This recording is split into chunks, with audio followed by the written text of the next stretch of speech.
Hello, Ben. Good afternoon, my friend. Thanks for having me, man. Ben, first of all, tell us who you are. Give us the cliff notes. You have long, large body of work, but just keep it short and sweet so those that don't know who you are. Sure. Well, I guess as a reporter, you're always told to start at the beginning. I won't start at truly the beginning, but I have been at the New York Times for about a little over a year now, after about 8 years working at the Los Angeles Times, covering all manner of politics, state, local, and national. Covered housing for a while there as well. Was hired last year at the New York Times with a focus on the politics in Albany, state politics, cover the governor, cover the legislature, which I dove into head first. And then as the mayor's race picked up over the last year or so, um, the ascendance of a little known state legislator who I had gotten to know as a reporter up there became very relevant. Mr. Mamdani, Zohran Mamdani. So I kind of started writing a lot about the mayor's race, which I had been doing almost exclusively through much of the summer and into the fall. And yeah, here we are. Yeah, here we are. What separate early on, right? Let's talk about early on, since you've been covering him from A to Z, Yeah. literally Z, right? Talk about anything that stood out from day one, right? And even I have a lot of audio and video from that time. I even talked to him literally almost a day to the year, a year from ago. I talked to him, I had him on this platform. But what do you think separated him from the rest? Like what stood out about uh Mayor-elect Mamdani? It's interesting. I did this project with a couple of colleagues here at the Times that was a timeline, a very simple timeline of his campaign, and it forced me to kind of go back to the beginning when he really was little known. I mean, he was polling at 1% as recently as January and February of this year. He gets into the race in October of 2024. But looking back, it was really interesting to see that, yes, this was a person who was incredibly eloquent, had a very visceral sense of what voters were frustrated about. But when you look back, and you couldn't see it in real time necessarily, he, from the beginning, was doing a lot of work to organize, to get his most rabid base of support, which is the Democratic Socialists of America, their local chapter. He's a member of it, has been since 2017, to get them excited about his campaign. This is an organization that doesn't normally endorse mayoral candidates. He went out for their endorsement. He got it as early as, I think, December of 2024. He's holding, Q&As with their members, starting to do canvassing work. And, in January of 2025, he announced his fundraising numbers. He raised the most money of any of the candidates in the race. So, in hindsight, you can look at those moments and say, "Ow, we really should have been more clued into this guy." It was hard to, because at that time, Eric Adams was still running for mayor. We were talking a lot about the prospect of a Andrew Cuomo getting into the race, and there were a litany of other more experienced, better known progressive candidates who were already in the field. But from the beginning, he was doing the organizing, and he was really raising money in a way that I think should have clued us in maybe a little faster. I would say that he initially from jump, even when his numbers were not right. A lot of people were concerned about it, meaning he was seen as someone formidable, despite again the polling. I know for a fact people were concerned more so than others who you would think had been around a lot longer in terms of the political arena. He did have people, as we say, shook, but Yeah. from jump, and again the fundraising right off the bat sort of was a shot heard around the world. But now moving forward, what talk to me about Somos? Anything that surprised you? Anything, was it vanilla, or were there any things that comings or goings that really stood out in your interactions and your separate conversations with people? Absolutely. Well, I think it bears repeating or saying at the jump. This was my first time there, so it was really fun to be there and just like go in with fresh eyes and look at this sort of crazy way that people were interacting with one another, the excitement around politics writ large, but also about this moment. You could feel it in every interaction you had, whether it was with a legislator or an advocacy group or a lobbyist. I think one of the big takeaways I had, which is it was really apparent that everyone was trying to understand who Mr. Mamdani will surround himself with. Today, it's Monday, November 10th. We learned that Dean Foulahan will be his first deputy mayor, and his longtime aide, Elle Biscard, will be his sort of chief of staff, his consigliere. In that sense, she's been by his side throughout his whole time in the legislature, his closest aide and ally. But I think for the wider world of politics in New York, there was a real effort to try to understand just like how to get to him, how to get to his people, how to put bills that they cared about, ideas that they cared about, personnel that they cared about in front of his eyes. I don't know how successful people were, but that seemed to be the topic du jour at Somos, along with any number of other fun pieces of gossip. Ben, talk about the speaker's race. I know that what went viral was the comments that Council Member Ayala at the event for Amanda Faris. I know that got a lot of news. But anything in particular that stood out? I know that there were conversations between the county leaders, labor leaders were also involved. But what was your analysis of the conversations surrounding the speaker's race, and whether you think the Ayala thing was what'd you make of that? Yeah, it's hard to know exactly what to make of that very narrow, specific instance. And I would add, my colleague Emma Fitzsimmons wrote a great sort of dispatch from San Juan about the race that everyone should go read.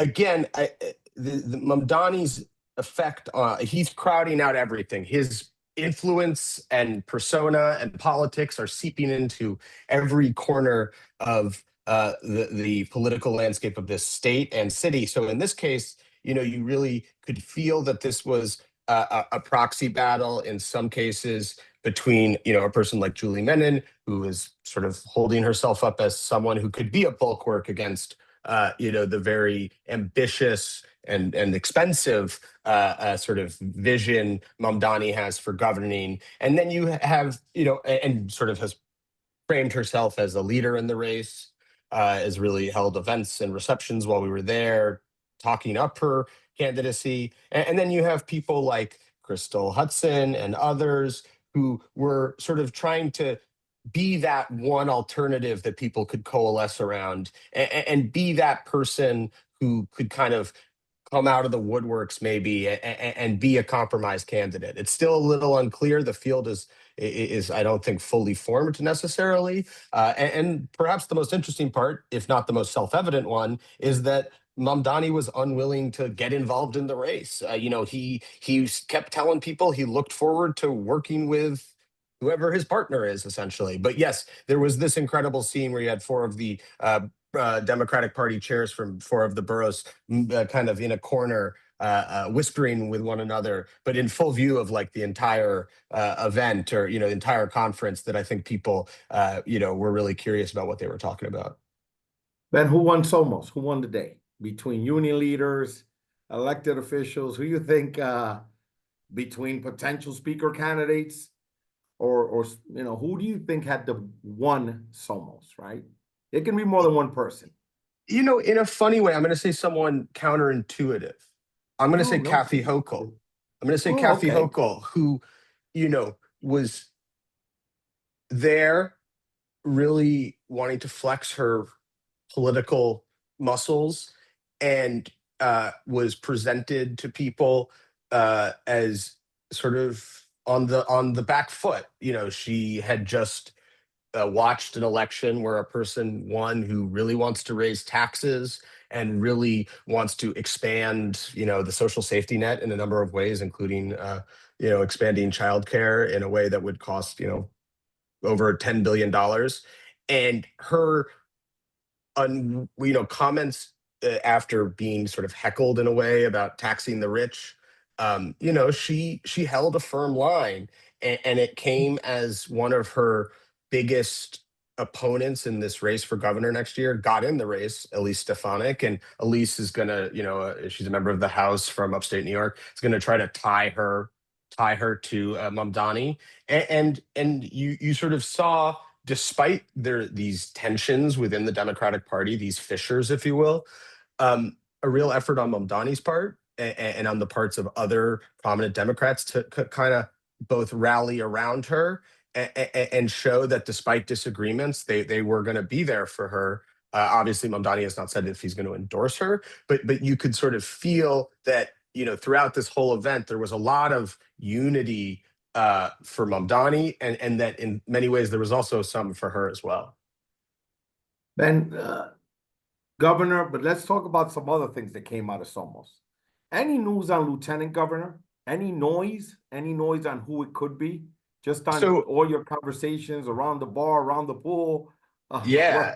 So Bernadette Hogan over at New York One said that, or reported that, she saw several of the candidates going into meetings, or maybe candidates going into meetings, including some members of the state assembly and legislature. The names that have been ballied about include, a Brooklyn Democrat named Brian Cunningham. He was definitely on the scene. Byrne also reported that there's been a pressure to pick a Latino for the job. Just context for your listeners. The current Lieutenant Governor, Antonio Delgado, who was a real presence at Somos, he was everywhere, is running now against Hochul. Been very critical of her.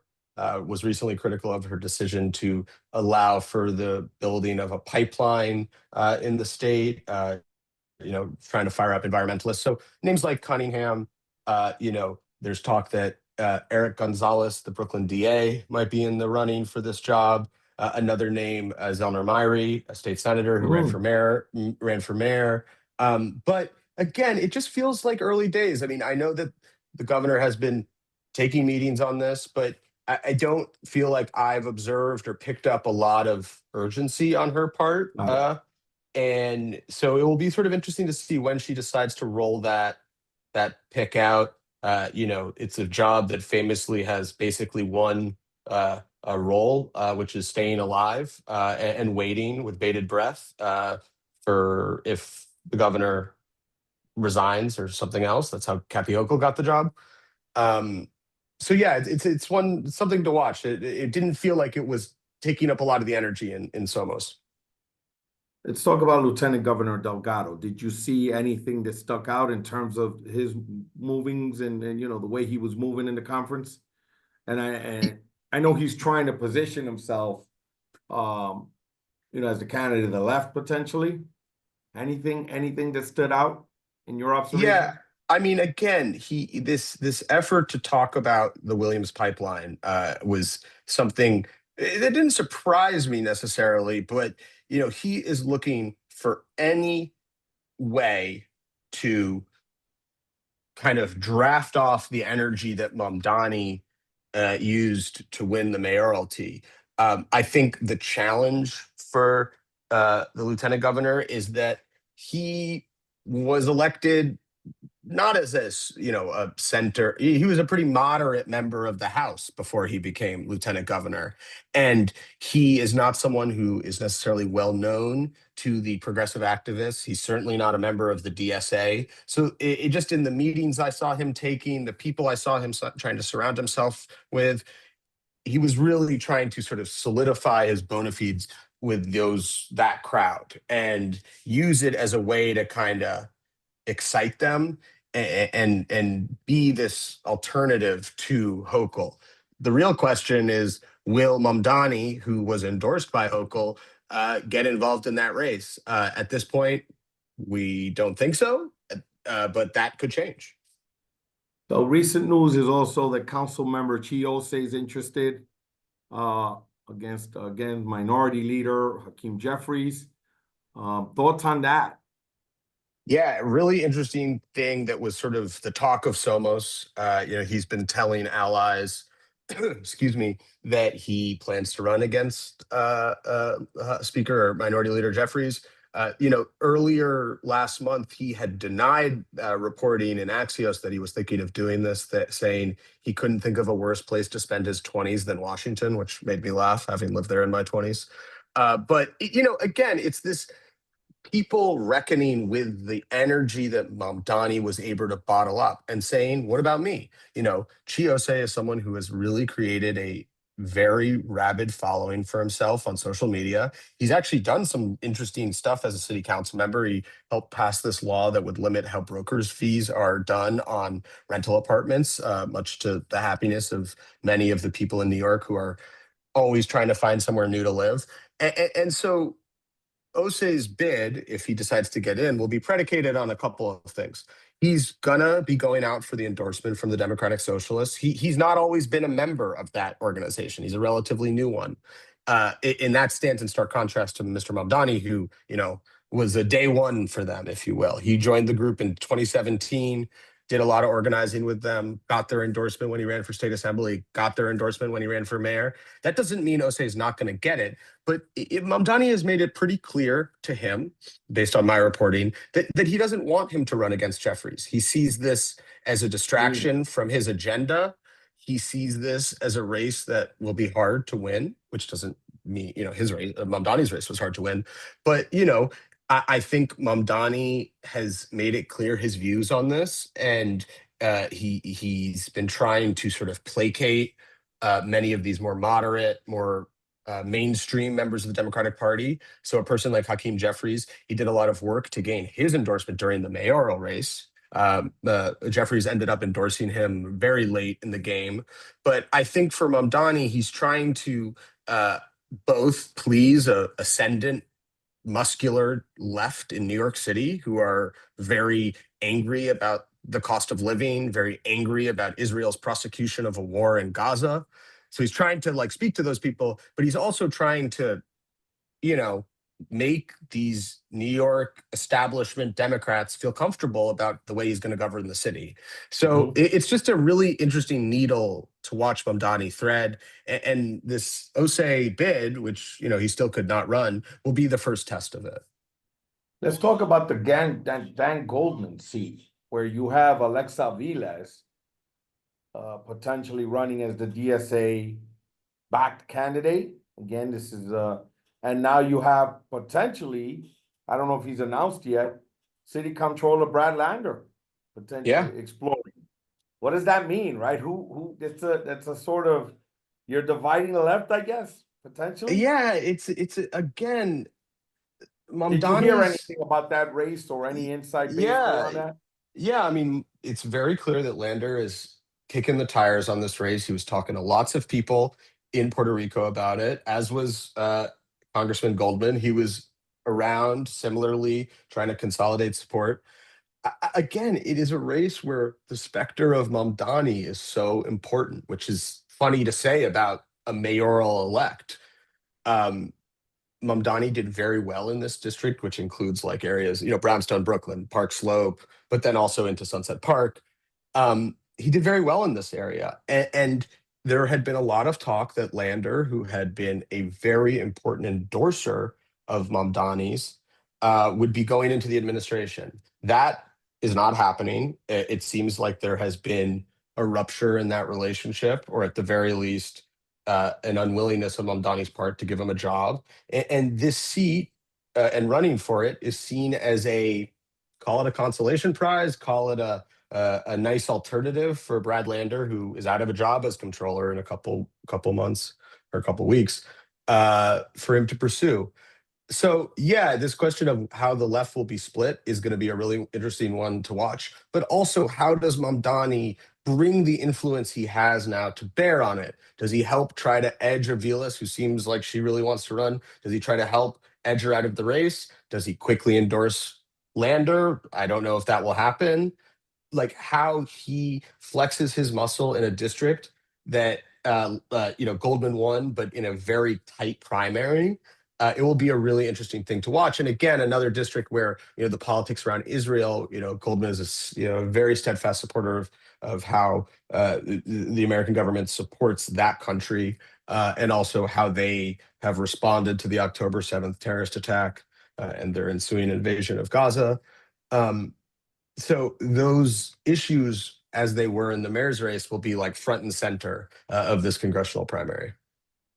Michael Blake, Richie Torres. Wild. I'm already I seeing want your the thoughts sort on that of one. I want your the thoughts on that pushback. one. The pushback is already started where they're saying, look, let's take a walk down memory lane. Blake was for IPAC. Now he's not, right? Yeah, I mean, I him. think his race and the way he's trying to position himself, he's a sort of perennial candidate. He's run for everything. At one point this year, he was running for mayor and the head of the DNC at the same time. Didn't win either of them, we should note. But it is interesting to look how he's trying to present himself. To your point about AIPAC, this group that supports candidates who support Israel, Blake had sought their support in past electoral runs. Now he's kind of running against them and running against Torres's like steadfast support of Israel. He's sort of picked up the messaging that Mamdani used to beat him and many others in the primary. So, again, these races are all sort of an X-ray on where voters' minds are at, and watching the candidates at this early juncture, how they kind of orient themselves to one another in that contest, in the Goldman contest, and the race on the Upper West Side and East Side for Jerry Nadler's seat. All of these, and Jeffrey's seat, of course. All of these races are sort of like a case study, if you will, of how voters are feeling in this moment, particularly coming off of an election that was so ground shifting. It really was, and that I think is just going to carry over into next year. Ben, is this the end of Andrew Cuomo? Let's just talk about how Shakespearean. I don't know if it's the end or not, but just, man, what a rise and what a fall. I mean, 50 years of Cuomo's in America or in New York politics. Sort of a remarkable moment. Obviously, there are these rumors going around that he might run for this congressional seat on the Upper West Side and East Side. His spokesman, the ever pithy Rich Azzopardi, said that everyone should put their, was it margaritas or whatever drink they were drinking down. People getting ahead of themselves. I think that there is a real argument to be made that this race was one where we really saw how much the moment has passed Andrew Cuomo. Obviously, this was a person who resigned in disgrace over controversies, ranging from how he governed during the pandemic to sexual misconduct allegations, which he denies. But then coming out and running in the way he did and losing, and then running again in the way that he did and losing again, sort of showed that, he's out of step with the moment and how to speak to voters and how to excite them and how to really get at the issues that matter to them. So, maybe he'll run for another office. Maybe he'll just host a podcast or something. But I think we definitely saw how generationally out of step he was with where the electorate is right now. Why was Eric Adams a one-term mayor? I mean, his poll numbers were bad before he was indicted. He the sense of his, I think we really underestimate how smart voters are. And in Eric Adams, they saw someone who wasn't working for them, who was trying to enrich himself and didn't have their interests in mind. And you saw that in how his numbers slid, even as he did a lot of things that I think we'll look back on, whether it's City of Yes or the containerization of trash, that will have real impacts on how the city looks and feels over the coming years. Is there anything that you could point to that was the tipping point? Like the point of no return? Is there one instance, or one incident, better said, that you can say, wow, that was the end? I can't come back from this, because he took a lot of hits. Yeah, and I mean, the way that the federal investigation into these corruption charges that were later brought and then dismissed played out, it was sort of a death by a thousand cuts, where every week we were hearing about cell phones getting confiscated and staffers to him flipping and turning state's witness or whatever. I just think there was this stench that sort of built and built, and that his unwillingness to face facts about that and his pugilistic nature in the way that he handled the media and real questions about what he had done really led voters not to trust him. And we saw that in his poor performance in the general election. Let's wrap this up, Ben. Now let's go into the lightning round here. Better I love sports it. town, New York or Los Angeles? Oh, great question. And the context here is I lived in LA for 8 years, and I remained a Yankees fan the entire time. You have to say it is New York City. When a New York sports team is doing well, as we saw with the Knicks last spring, there is nothing that focuses the attention of people here like that. Nothing like, no politics, no cultural event can do that like a good Knicks team.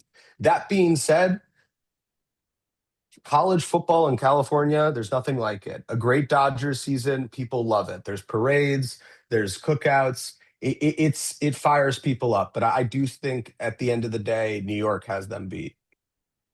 Most influential book you've ever read that shaped your view of the world?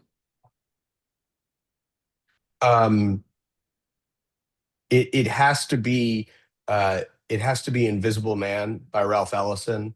A book that really, a novel that really like framed for me how the scourge of racism that has lived in this country forever uh, carried on well past slavery's ending, and how it shaped people and the protagonists of that book and the burden he carries because of the racism he experiences. Politician that you've been most impressed by? LA, New York? I mean, you have to say Mamdani. I mean, it has to be him. This was a race that his closest allies didn't think he was going to win. You know, I think it was a race he didn't think he was going to win, and he did something that seemed improbable, and he captured the attention and excited people who had not been involved in politics. He spoke with optimism. He tried to relate to voters in new ways. I mean, I went with him a couple weeks, the week before the primary, to Fordham Avenue in the Bronx, and watched him talk to voters in an area where the year prior he had gone to ask them about, why they had voted for Trump or had not voted at all in the 2024 election. His just willingness to engage with people is unique, and whether or not he's a good mayor, we'll see. But he changed the paradigm in this city. Obviously, he was aided by a generationally flawed candidate in Cuomo, who he was running against. But even so, you got to give him credit for what he pulled off. Best rap lyricist? I'm gonna say, and it's a recency bias because they were inducted into the Hall of Fame, the Rock and Roll Hall of Fame this week. Big Boy, but Outcast together, but Big Boy in particular. East or West Coast rap? East Coast rap. What advice would you give your 21-year-old self?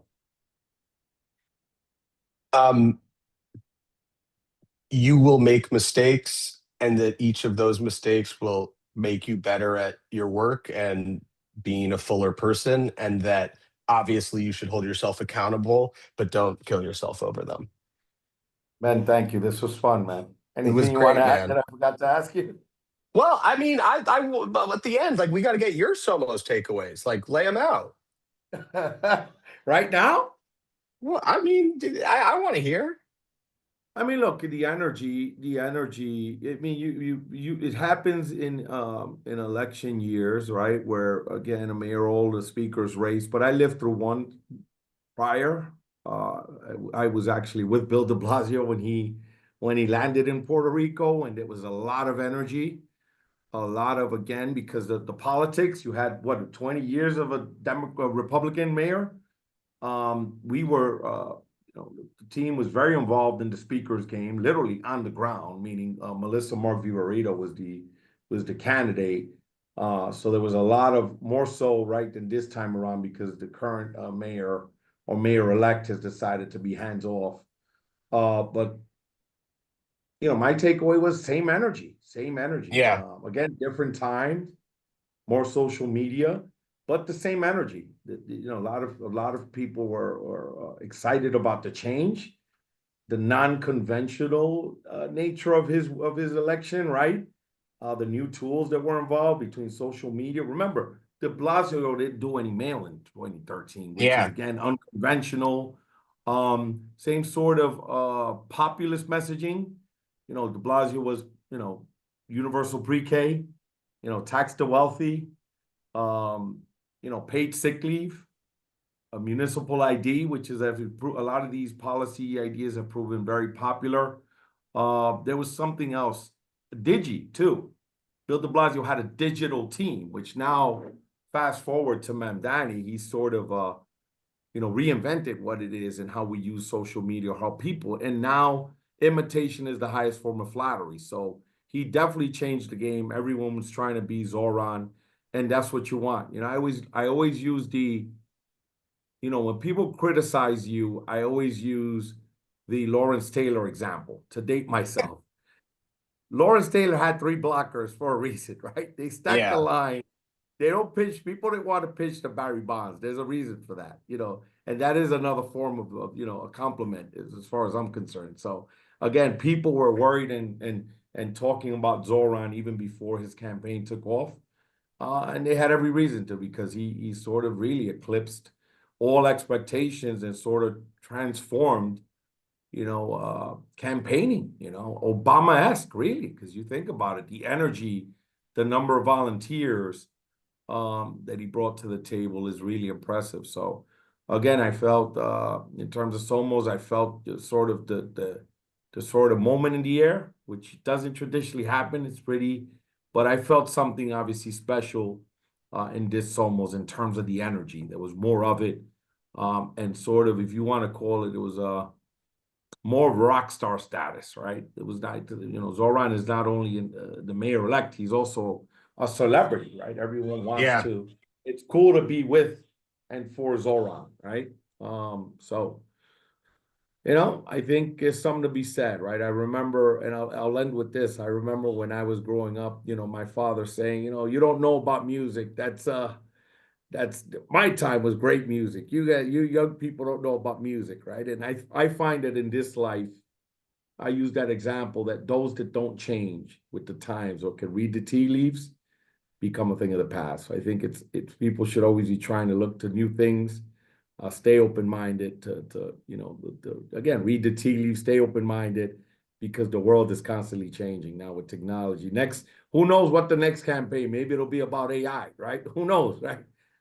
In 8 years. We'll see. Right? But we'll see. But anyway, thank you, Ben, and this was fun. And I hope you had fun and you'll do it again sometime. I'll always be here. Thanks, man. Thanks, sir.